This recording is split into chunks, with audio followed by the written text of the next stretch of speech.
मंडळी, अन्यायाविरोधात आवाज उठवणं फार अवघड झालं हो. कारण की राजकीय लोकांनी सोशल मीडियावरती किंवा अनेक क्षेत्रातून आपण जर आवाज उठवू तर त्याच्यावरती कलमं दाखल केली जाणार आणि त्यांची चौकशी केली जाणार, त्यांना तुरुंगवास भोगावं लागणार अशी पद्धत चालू केलेली.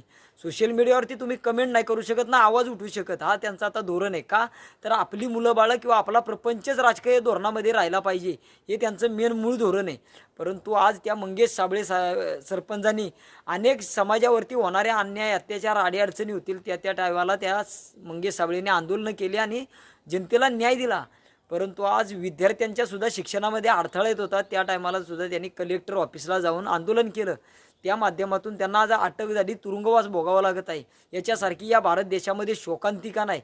आज जिल्हा परिषदेच्या शाळा बंद पडू लागल्या, नुसत्या आपण सोशल मीडियावरती बोलतो परंतु कृतीमध्ये शून्य आहोत.